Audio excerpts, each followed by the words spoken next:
little bit of leather and a little bit of lace. My, oh my, mother had a pretty face.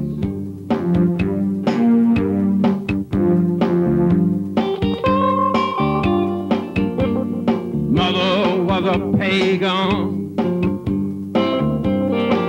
She was a goddess. She lived a long time ago. My dad was a Vulcan, a diplomat. They say I got a lot of brothers, different mothers. That's what I know. That's what I know. That's what I know.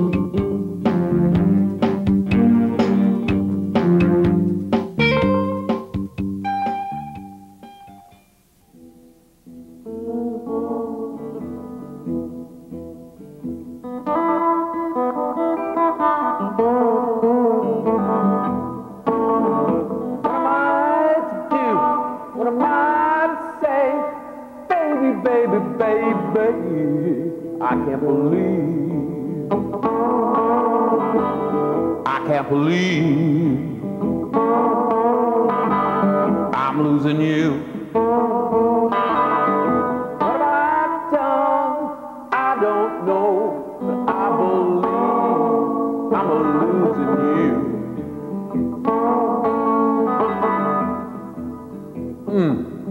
Well, here I am in another part of the spaceship. You don't often see me here, guys. But Tyvek hasn't even been up here. Still got behind me the aliens. They still haven't got the building permit. We are on the dark side of the moon. NASA, don't find us. And we fixed the plumbing problem, so we're not contaminating anything here. But we have the aliens behind us, and they lost the building permit, so they just blew the coop. And that may be sad and blue for them, but it's not sad and blue for me. And I love doing things in music and having fun. And that planet out there, that Earth planet, it's full of stuff. Uh-oh, something's going on. I got the feeling something's about to happen here. Tyvek, beam him in. I know you got something going on. Beam him in. Hi there. Hi. You've been beamed, I think, by Tyvek. I am Zenbach, and you are? I'm Tom Gahan, and I've never been beamed before. Never been beamed before. Well, relax. You're on Zenbach's forte. I was just hanging out doing a TV show here in the ship, doing a little blues on the guitar, and I thought I got away from my little guy, but he doesn't know about this room. But he obviously has a sense of humor and beamed you while I was doing blues. I don't know if there's a connection, but... Funny you should mention. Blues. Blues. Anything to do with Blue Moon? Blue Moon? Blue. No, we have a moon, but it's not blue. So, talk to me. You do something with blues? Yeah, as a matter of fact, Zenbach, we've been putting together this blues festival down on planet Earth in the town of Riverhead, which is on the east end of Long Island. And it's been a fun undertaking. It's something they've never done there before. And you know, we're really trying to do it, myself as a blues lover, and if you're a blues lover too, to really kind of educate the Earthlings down there to what blues is all about. You know, the blues fans will, of course, love it because it's 3 days of blues music and it's free admission. And it's for people who haven't... Free admission? Free admission. My goodness. Such like a deal. Wow. And it's really a chance to educate the masses on what the blues music, the history and the art of blues is all about. Well, let's talk about a couple things. History. Blues has a historic roots of the country. People know it usually from the South working its way. One of the purest forms of American music. And as they say, it's the father to, you know that. Rock and roll. Right. So what does Riverhead have to do with blues? Is there any history to it?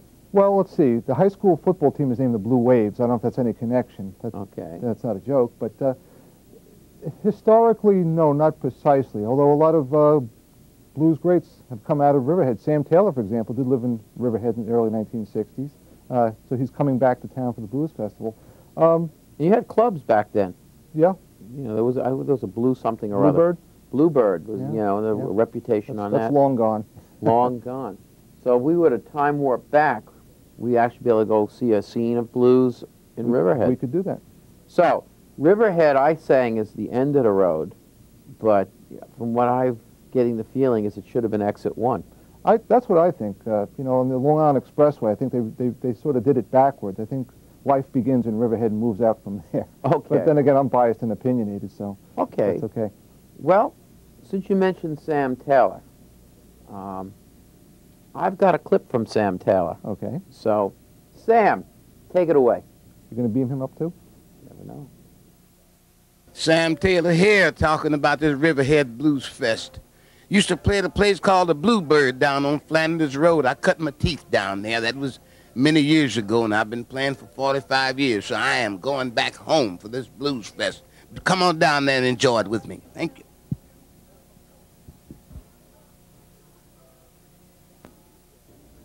Well, as we mentioned Sam Taylor, and what we could do now is take a look. Sam Taylor is playing at your fest.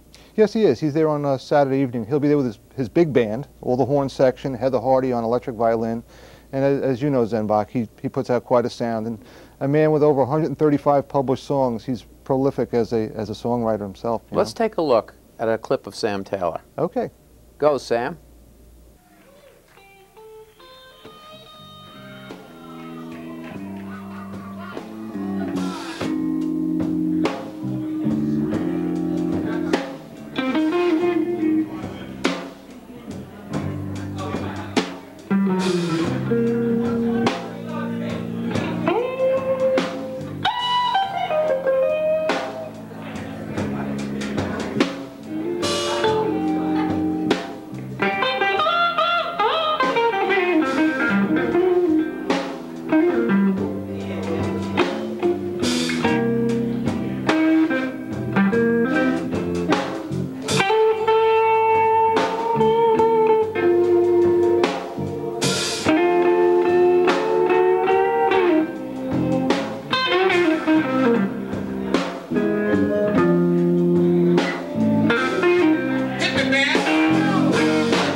Well, Sam's quite a blues man. He is. And what other band you got on? Let's see. We have Kerry Kearney and the Kerry Kearney Band. I know Kerry Kearney. Yeah, he's touring this summer with the Allman Brothers Band. We also have Jeff Denny and the Jeff Denny Band. He'll be on Friday night. Ken the Rocket, along with Dee Harris, doing his zany and traditional blues stuff, which is, I think, a real learning experience for a lot of people. We have Phil Vark and the Slam Jammers. We have Joy Perrin. I know Joy. Seen her up at IMAC. Yeah, she's been called the best female blues vocalist in New York City, so we'll have to check that out. Well, you mentioned Kerry Kearney, and we've come across Kerry. He's been a lot of work with us on our show. So why don't we take a look at the Kerry Kearney Band, Kerry Kearney Blues Band. Hands together, folks, and welcome Kerry Kearney Blues Band to the stage at the Cedar Beach Blues Festival in Rocky Point. Thank you, Mark. That was very lovely of you. Thank you, bud. All right.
Blues Band on Long Island. How's it feel? It feels real good. I really don't understand it though, because there's so many great musicians on Long Island, you know what I mean? If you like pick like one out of a bunch of musicians, it's really, really hard to really kind of fathom, you know? Well, there are so many really, really great bands. It's ridiculous, you know what I mean? Well, I think it has to do with the tightness of the band, the sound, the music you're playing, you know, and I take it you've been playing for a long time. How many years? Long time. Too many years. I don't know, 25, 26. Probably more than that. Yeah, a long time. You guys, I'm only 27. Well, okay, all right. And from Breezy Point. That's exactly right. That's right. So let me ask you something. Do you have any advice to young guitar players out there? Yeah, become a doctor. Become a doctor. You know. What No. The thing is, just play what you enjoy playing. Yeah. Well, other times a lot of your peers around you, they start, they want you to, try to be impressive by playing fast and this kind of stuff. The thing is, just play what you want to play and enjoy what you do. As you get older, I think you mature a little more musically, so that's when you really get into that cleaner sound, that dissonance and clean sound. Yeah, it really comes down to what you really enjoy and what you really love and stuff, you know? When did you start with the slide guitar? Slide guitar? The slide. About 15 years after I started playing regular guitar, I guess. I just loved the way it sounded. I always liked the way it sounded. I always thought it was kind of difficult at first when I first tried it, and then it became kind of like riding a bike after a while, you know? Riding a bike. Who was your favorite slide guitar player? It's hard to really say. I really like a new guy. His name is not really new. He's been out for a while, but he's new to the public. His name is Sonny Landreth. I like him a lot. Yeah. He's really good, yeah. I always like Dwayne Allman, those kind of guitar players. Mostly, Robert Johnson, of course. Right. And a lot of the older players, Elmore James. It's just pretty much anybody that has a kind of a slide feel. Also, Mick Taylor actually played a really great slide stuff, too. Before I get into the other bands that you have, Riverhead then is going to have this event with the intentions of doing this each year? If the town fathers see a good turnout and a well-behaved crowd and things go to their liking, I think we can convince them to do it again year after year. And from what I'm hearing in the community, I don't think it'll be a hard sell. Everybody's very much looking forward to this. The whole town board is behind it. The Business Improvement District is a major sponsor. We also have brought on board some corporate sponsors, which has enabled us to do this as a free concert or free festival for the average person. What's involved in setting something up like this? I mean, this is not an overnight thing. No, this is I'm a trained professional. Do not try this trick at home, okay? There's a lot of work and a lot of hours involved of just even the preliminary behind-the-scenes things. It's a lot involved between writing press releases, contacting the media, to organize 14 different bands just to line them up with their complex performing schedules. And 3 days. Logistically, over 3 days, it gets to be a little chaotic. Anybody who's even ever planned a party or a wedding, trying to get a band to play on a certain date, they can probably relate to that a little bit, sometimes how difficult that can be. Where? Now multiply that times 14. Where in Riverhead is this? It's in downtown Riverhead, Zenbach, on the Peconic River, right where the Peconic River Queen docks. There's an authentic paddle wheeler down on the river there. Right. So it really gives it a New Orleans kind of flavor, a real bluesy kind of set. You're doing this is all outdoor? All outdoors. It's rain or shine. We'll have tents. There's a covered stage. Everything's been well coordinated between the Riverhead Police Department, town officials. They've been extremely helpful in organizing this event. This sounds great because we got a rain or shine event. We've got parking and free. I don't often hear that word. Well, I thought that was important to have to be able to do it that way. And my reasoning was this: if we want to educate people about the blues, the uninitiated, for the average working guy, if he said, look, it's $25 a ticket, and it's his wife and his 1.3 kids, he might say, look, $75 or $100. I really don't know if it's affordable for me to go down there and just to hear what's going on. So I thought it was more work on our end to raise sponsorship money, but I think the final net value and benefit will be more so. Yeah. Well, I guess what I should mention to the people in the New York area is that all the roads, even from Manhattan, are connected here. Cement is an amazing thing. The cement road goes over water or underwater, and you can even go from a cement to a ferry for those in Connecticut and to come out. Now, again, the date on this is Friday evening, August 27th from 6 p.m. to 11 p.m., August 28th from 5 p.m. to 11, and Sunday afternoon, August 29th from 1 p.m. till 6 p.m. All righty. Well, I thank you for your time. Well, I thank you, Zenbach. All righty. Can you beam me home now? Yeah, I can beam you home. Thank you. All righty. You're a nice man. All righty.